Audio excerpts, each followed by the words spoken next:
before the sun was kindled and the moon set in the sky, before men had awakened in the far east, and elves had gazed upon the stars at Cuivinnen, before the Noldor forged the Silmarils and the great wars of Beleriand scarred the face of Middle-earth, there was light in Valinor. Not the light of fire or the light of distant celestial bodies, the light of the two trees. Telperion was the elder, the silver tree, and his leaves were of a dark green that shimmered with a silver underside like moonlight on still water. From his branches fell a dew of pale radiance that pooled on the ground beneath him and turned the grass of the Ezelohar, the green mound, into something that seemed made of starlight itself. Telperion flowered for 7 hours, and then his light faded, and for 7 hours he rested in dimness before flowering again.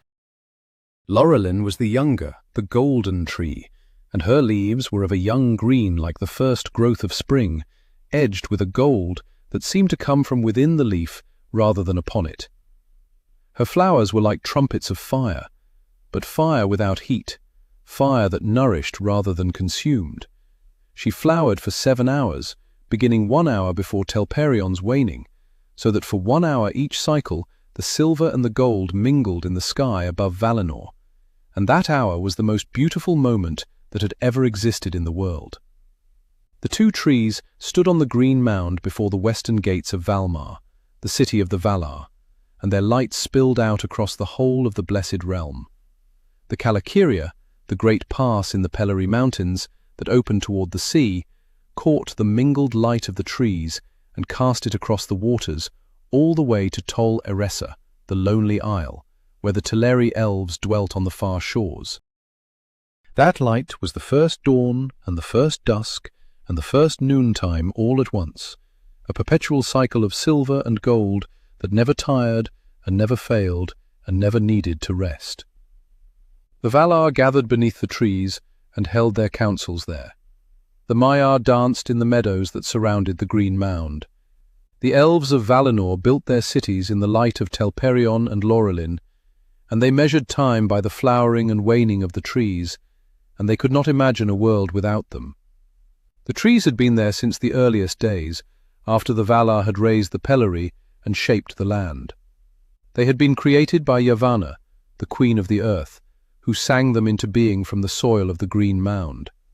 They were her greatest work, her most beautiful gift to the world, and she loved them as a mother loves her children. And then Melkor came, and everything ended. Part 2. The Coming of Ungoliant. Melkor had been released from his long imprisonment in the halls of Mandos. He had feigned repentance and bowed before the throne of Manwë and pretended to be reformed. But the hatred in his heart had only deepened during the ages of his confinement. He wanted revenge against the Valar, against the elves who had prospered under their protection, against the very light that illuminated Valinor and made it beautiful. And he knew that he could not destroy the trees himself, not openly, not with the Valar watching. He needed an ally. He needed something that the Valar would not see coming. He found her in the far south of Valinor, in a region called Avathar, where the light of the trees barely reached and the shadows were deep and ancient. Her name was Ungoliant, and she was a creature of the void who had taken the form of a giant spider. She had been drawn to the light of the trees like a moth to a flame, but in her the attraction was not wonder, but hunger. She wanted to consume the light. She wanted to swallow it whole and grow fat on its radiance. Melkor promised her everything she desired, the light of the trees, and whatever else she wished to devour, if she would help him. On a night when the Valar were gathered for a great festival on Taniquetil, the highest mountain in the world, Melkor and Ungoliant crept to the green mound. The trees stood alone and unguarded, shining in their alternating rhythm of silver and gold. Ungoliant climbed Telperion first. She drove her black beak into the trunk of the tree and drank the silver sap that flowed from the wound. She drank until the tree withered, and its leaves fell, and its branches drooped, and its light went out. Then she turned to Laurelin and did the same, drinking the golden sap until that tree too was dead. The darkness that followed was not the darkness of a cloud passing over the sun, or the darkness of night falling on the land. It was the darkness of something that does not belong in the world. It was the darkness of the void, the unlight of Ungoliant, a black so complete that even the Valar, who had shaped the stars, could not see through it. The festival on Taniquetil fell silent. The singing stopped. The dancing stopped. The Valar looked down from the mountain and saw nothing. No silver, no gold, no light at all. Yavanna screamed. It was the only time in the history of the world that the Queen of the Earth screamed, and the sound of it cracked the stones of the mountain on which she stood. By the time the Valar descended from Taniquetil and reached the Green Mound, Melkor and Ungoliant were gone. They had fled north, through the Calakiria and across the sea, and the unlight followed them like a cloak. The trees were dead. Telperion was a withered stump of silver bark, his leaves scattered around the base of the mound like fallen stars. Laurelin was a blackened husk, her golden flowers turned to ash. The light of Valinor was gone. The Valar stood in the darkness and wept. And then, from somewhere in the gardens beyond the Green Mound, someone began to sing. Part 3. The Wanderer in the Gardens. No one knew how long Tom Bombadil had been in Valinor. Not Manwë, whose eyes could see across the whole of Arda. Not Varda, who had kindled the stars and knew every corner of the sky. Not even Yavanna, who knew every growing thing in the world, every root and every leaf and every flower. Tom Bombadil had simply always been there, or rather, he had arrived at some point in the distant past, before the Peleri were raised, before the trees were grown, before the Valar had finished their labours and settled into the blessed realm. He had walked into Valinor the way he walked everywhere, without hurry, without announcement, without asking permission. The Valar had not noticed him at first. Valinor was vast, and the Valar were busy with their great works, and Tom Bombadil did not make himself conspicuous. He wandered the gardens of Lorien, where the poppies grew and the dreams of the Valar took shape in the still air. He sat by the shores of the sea and talked to the waves, which talked back to him in their own language of foam and salt. He walked through the forests of Orom, where the great hunters' hounds ran and the deer of Valinor grazed on grass that never yellowed. He ate the fruit of the gardens and drank from the streams and slept under the stars that Varda had kindled, and he troubled no one. A few of the Maiar noticed him. Some of the spirits who served in the gardens of Lorien saw a man in a blue coat and yellow boots walking among the dream flowers, and they wondered who he was, but did not ask. Irmo, the master of Lorien, might have noticed him and might not have. The Lord of Dreams was not always fully present in the waking world, and a man who did not dream was not a thing that his power could easily perceive. Nienna, the Lady of Mercy, once caught a glimpse of him sitting by a pool that had been formed by her tears, and she felt something that she could not name, a sense of recognition, as though the man was older than her grief and yet somehow kin to it. But mostly Tom Bombadil was invisible, not because he was hiding, because he was so entirely, completely himself, that the gaze of the Valar, which was attuned to power and beauty and the great forces that shaped the world, simply slid past him. He was not powerful in the way that the Valar understood power. He was not beautiful in the way that the Valar understood beauty. He was old, and he was simple, and he was content to wander the gardens and sing to the flowers. He had been there when Yavanna sang the two trees into being. He had stood at the edge of the Green Mound, his hat tilted back on his head, and he had watched the silver trunk of Telperion rise from the soil and the golden branches of Laurelin spread toward the sky. He had seen the first light fall from the trees and illuminate the faces of the Valar, who gasped in wonder at what Yavanna had made. And Tom Bombadil had smiled and nodded and walked on, because the trees were beautiful and the trees were good, and that was all that needed to be said. Now the trees were dead, and Tom Bombadil was walking toward the Green Mound. Part 4. The Darkness on the Mound. The Valar were gathered around the stumps of the two trees. Manwë was there, the elder king, his face turned toward the ruined Telperion, with an expression of such grief that the air around him seemed to tremble. Varda was there, the queen of the stars, and her light should have filled the darkness, but the unlight of Ungoliant was so thick that even Varda's radiance was dimmed. Yavanna knelt before the trees, her hands pressed against the dead bark, her tears falling on the soil that had once been nourished by the silver dew of Telperion. Owl stood beside her, the smith of the Valar, and he could do nothing. He could forge mountains and raise continents and shape the very bones of the earth, but he could not bring the trees back to life. Nienna wept. She had been weeping since before the trees died. She was always weeping, for she was the Lady of Mercy, and the grief of the world was her domain. But now her tears were not the gentle, cleansing tears of compassion. They were the tears of absolute, inconsolable loss. Even Melkor, in all his malice, had never struck a blow as cruel as this. The light of the world was gone. The Valar had failed to protect the greatest treasure that Ilúvatar had given them, and in the darkness, with the unlight pressing against their eyes and their hearts, they did not know what to do. It was at this moment that Tom Bombadil stepped onto the green mound. He came from the south, where the gardens of Laurelin gave way to the open meadows that surrounded Valinor. His blue coat was the same blue it had always been, though it had faded slightly in the eternal light of the trees. His yellow boots were the same yellow, though the mud of 1,000 streams had dried on their soles. His hat, with the long feather tucked into its band, bobbed as he walked. He did not hurry. He never hurried. But his step was purposeful, in the way that a river is purposeful when it flows toward the sea.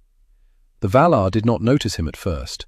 They were consumed by their grief and their confusion and their growing anger at Melkor. But some of the Maiar who had gathered at the edges of the green mound saw the little man in the blue coat walking past them, and they turned to watch. One of the spirits of Yavanna, a Maiar who had helped to tend the roots of Telperion, reached out as though to stop him, but her hand passed through the air where he had been, and Tom Bombadil kept walking. He reached the foot of the green mound. He looked up at the stumps of the 2 trees, and his face was not sad. It was not angry. It was not even surprised. It was the face of someone who had seen many things die and many things be born, and who understood that death and birth were not opposites, but parts of a single process that had been unfolding since the first note of the music. He began to climb the mound. Part 5. The Song. Yavanna saw him first. She was still kneeling at the base of Telperion, her hands still pressed against the dead bark, and she looked up through her tears and saw a man in a blue coat and yellow boots walking toward her. She did not recognize him. She had never seen him before, or if she had forgotten. But something in his step made her stop weeping. Something in the way he moved, a calmness, a steadiness, a certainty that did not belong to the darkness that surrounded them, made her draw a breath and hold it. Tom Bombadil reached the top of the mound. He stood between the 2 stumps, the dead silver and the dead gold, and he looked at them for a long moment. Then he looked at Yavanna, and he smiled. It was not a large smile. It was the smile of a gardener who has seen a beloved plant wither and die, and who knows that the death of a plant is not the end of the garden. "You sang them into being," Tom Bombadil said. His voice was quiet, but it carried across the green mound as though the air itself was carrying it to every ear. "You sang the silver, and you sang the gold, and the soil answered, and the light came." That was a fine song. That was a bright song. Old Tom Bombadil heard it. Old Tom Bombadil remembers it. Yavanna stared at him. She did not know what to say. The Queen of the Earth, who had spoken the first words that the forests of Middle-earth had ever heard, who had sung the 2 trees into existence from the soil of the green mound, could not speak. Because the little man in the blue coat was right. She had sung the trees into being, and she had not thought, until this moment, that anyone else in all of Arda remembered the song. Tom Bombadil turned to face the stump of Telperion. He reached out and laid his hand on the dead bark, and his hand was the hand of someone who had touched thousands of trees in thousands of forests over thousands of years. He knew every tree he had ever touched. He knew the trees that had died, and the trees that had lived, and the trees that were still seeds in the soil, waiting for the right moment to grow. And then he began to sing. Part 6. The Blazing. The song was not a song of power. Tom Bombadil did not sing songs of power. Power was a thing that the Valar understood, and Melkor coveted, and the Maiar wielded in the service of their masters. Tom Bombadil did not sing to command. He sang to be. He sang what he was, and what the trees were, and what the light was that had once flowed through their branches and spilled across the face of the blessed realm. The song was old. It was older than the two trees. It was older than Yavanna's song of creation. It was the song of the first acorn and the first raindrop, the song of the first root that split the first stone, the song of the first leaf that unfurled toward the first star. It was the song that Tom Bombadil had been singing since before there were songs, and it was the only song he knew because it was the song of everything that had ever lived and everything that would ever live. He sang it to Telperion, the dead silver tree whose bark was black and whose leaves were scattered and whose light had been drunk by the spider of the void, listened. Not with ears trees do not have ears, but with the deep, slow awareness that trees possess, the awareness that feels the sun on its leaves and the water in its roots and the turning of the seasons in its sap. Telperion was dead, but something of Telperion was still there, in the stump and the roots and the soil that Yavanna had blessed. Something remembered the light. Tom Bombadil sang to that memory. He sang to the silver dew that had once fallen from Telperion's leaves and pooled on the grass of the green mound. He sang to the silver light that had once illuminated the faces of the Valar as they held their councils. He sang to the silver that Feanor had captured in the Silmarils, which were now lost in the darkness with Melkor. He sang to every moment of silver that the tree had ever produced, every hour of its long and beautiful life, every shimmer and every gleam and every soft, gentle glow. And Telperion blazed. It was not a return to life. The stump remained a stump. The leaves did not regrow, and the bark remained black, and the branches that had fallen did not rise. But from the heart of the dead wood, a light burst forth, a light that was silver beyond silver, the concentrated essence of every hour that Telperion had ever shone. It was brighter than the moon. It was brighter than all the stars that Varda had kindled.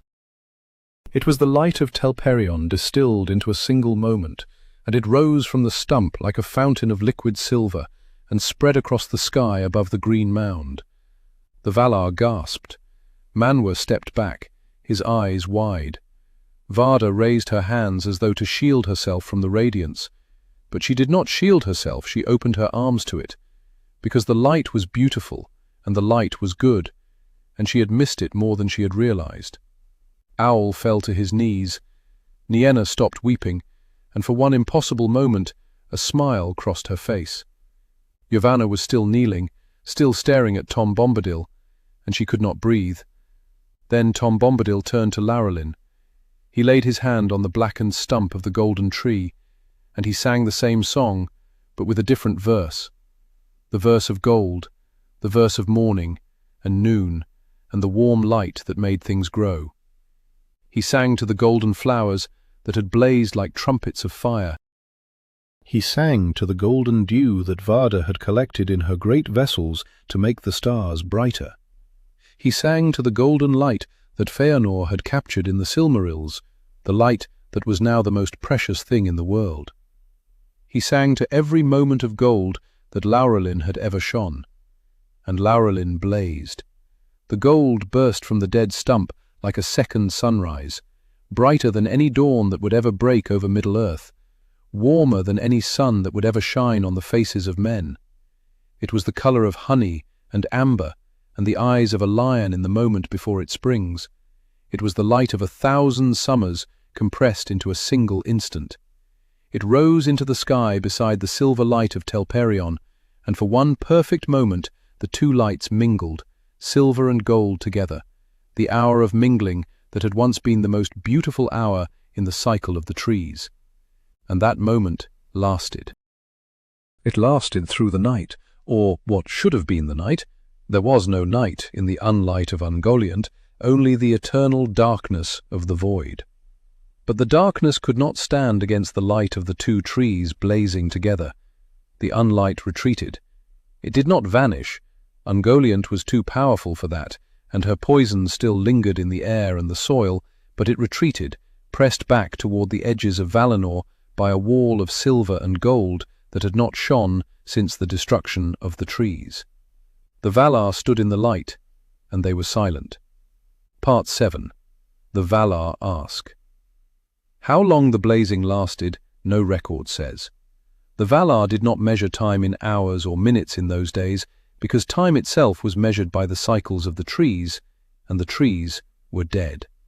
But it lasted long enough for the Valar to gather themselves. It lasted long enough for Yavanna to rise from her knees and approach the little man in the blue coat who was still standing between the stumps, his hand still resting on the bark of Laurelin. "Who are you?" Yavanna asked. Her voice was the voice of the earth, deep and slow and full of the weight of growing things. "You are not one of the Valar. You are not one of the Maiar who serve us. I have never seen you before, and yet you know the song that I sang when the trees were young. You know it better than I do. You sang it back to them, and they answered you." "How?" Tom Bombadil removed his hand from Laurelin's stump. The golden light was still blazing above him, and the silver light was still blazing above Telperion, and the two lights together made his blue coat look like the sky at the moment when the sun breaks through the clouds. "Old Tom Bombadil has always known the song," he said. "Not Yavanna's song. The song that was before Yavanna's song. The song that was before the Valar came to Arda. The song that was before the music. Old Tom Bombadil was here when the first note was sung. Old Tom Bombadil remembers. The trees remembered too. That is all. The dead remember what the living forget. The trees remembered the song, and old Tom Bombadil sang it back to them, and they shone one more time because they wanted to shine one more time. It is not a great mystery. It is what the trees wanted. Manwë stepped forward. The elder king, whose voice was the voice of the wind and the thunder and the silence that comes before the storm, looked at Tom Bombadil with eyes that saw more than any other eyes in Arda could see. He looked through the blue coat and the yellow boots and the feather in the hat. He looked at the thing that was beneath the appearance, and he saw that it was old. "You are the eldest," Manwë said. It was not a question. "I did not know that you were in Valinor. I did not know that you were anywhere. But now I see you, and I know what you are. You are the one who was here when we arrived. You are the one who was here before the mountains were raised and the seas were filled. You are the one who was here before we sang the first note of our labor. I did not know you were still here. I did not know you had come to Valinor." Tom Bombadil nodded. "Old Tom Bombadil has been in Valinor for a long time," he said. "Old Tom Bombadil has walked in the gardens of Lorien and sat by the shores of the sea and watched the two trees shine. They were beautiful, the trees. They were bright. Old Tom Bombadil loved them. Old Tom Bombadil was sad when the spider drank their light. So old Tom Bombadil sang to them. That is what old Tom Bombadil does when he is sad. He sings." Part 8. The end of the blazing. The blazing could not last. The trees were dead, and even the oldest song in the world could not bring them back to life. What Tom Bombadil had done was not resurrection. It was remembrance. He had called forth the memory of the light that had been, and the memory had shone for one night, and then the night ended. The silver light of Telperion faded first. The fountain of radiance above the stump dimmed from brilliant silver to pale grey to a soft, gentle glimmer, and then it was gone. The stars that Vardar had kindled, which had been invisible in the blaze of the trees, reappeared one by one in the sky above the green mound. The golden light of Laurelin held on a little longer, as though the golden tree was reluctant to let go of the world. But eventually it too faded, and the darkness returned. But the darkness was different now. The unlight of Ungoliant was still there, pressing against the edges of Valinor, but it was no longer absolute. The stars could be seen through it, faintly but unmistakably. The memory of the light had weakened the darkness. It had reminded the Valar that light still existed, even if it was not the light of the trees, even if it was only the distant fire of the stars. And Yavanna knelt beside the stump of Telperion one more time. She touched the bark, which was still black and withered and dead. But something had changed. Deep within the wood, in the heart of the stump where the root met the soil, there was a warmth, a tiny warmth, like the warmth of a seed that has not yet germinated. Yavanna felt it, and she understood. He did not heal them, she said quietly, but he reminded them of what they were. And he reminded me that the song is not gone. The song is still here. The song is in the soil, and the root, and the memory of the light. And if the memory is here, then the light can come again. She looked at Tom Bombadil, who was still standing between the stumps with his hands in the pockets of his blue coat. "Will it?" she asked. "Will the light come again?" Tom Bombadil smiled. "The light always comes again," he said. "That is what light does. It goes away, and it comes back.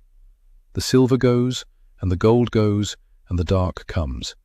And then the silver comes again, and the gold comes again. That is the song. That has always been the song.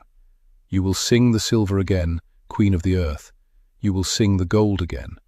It will not be the same silver, and it will not be the same gold, but it will be light, and light is always good." And then he turned and walked down the green mound, past the gathered Valar and the silent Maya, past Nienna, who was weeping again, but with a different quality of tears, past Manwë, who was watching him with eyes that still did not fully understand. He walked into the gardens of Laurelin, and the shadows of the unlight closed around him, and he was gone. Part 9. The Last Flower and the Last Fruit. Nienna wept on the mound, and Yavanna sang. Not the song of creation, she did not have the strength for that yet, not after the loss of the trees, but a song of mourning and a song of memory, and as she sang, Telperion produced one last silver flower, and Laurelin produced one last golden fruit. The flower became the moon, the fruit became the sun. Owl fashioned vessels for them, and the Valar set them in the sky, and for the first time the world had a sun and a moon that rose and set in a rhythm that would last until the ending of days. The light was not the same as the light of the trees. It was dimmer and more distant, and it changed with the passing of the hours. But it was light. It was the light that Tom Bombadil had promised would come again. And somewhere in the gardens of Lorien, sitting by a pool that reflected the new moon and the new sun in its still waters, Tom Bombadil watched the sky and smiled. He had known that Yavanna would find the flower and the fruit. He had known that the Valar would set them in the sky. He had known because he had seen it before, in the deep places of the music, where all things were known, and all endings were foreseen, and all beginnings were remembered. He did not stay in Valinor forever. Eventually, he returned to Middle-earth, walking across the sea the way he had walked across the drowned continent of Beleriand, with the water bearing him up as though he were a stone that could not sink. He returned to his house in the old forest, where Goldberry was waiting with her green eyes and her golden hair, and he sat on his doorstep and sang to the river, and he did not speak of Valinor, or the two trees, or the night when the dead wood blazed. But sometimes, on nights when the moon was full and the sky was clear, Tom Bombadil would look up at the silver light that shone down on the Withywindle, and he would remember. He would remember the green mound and the blackened stumps and the song that had called the light back from the darkness. He would remember the faces of the Valar, who had wept in the unlight and then seen the silver and the gold blaze one last time. He would remember Yavanna, who had asked him whether the light would come again, and he had told her that it would. And he would smile, and he would sing, and the river would sing back.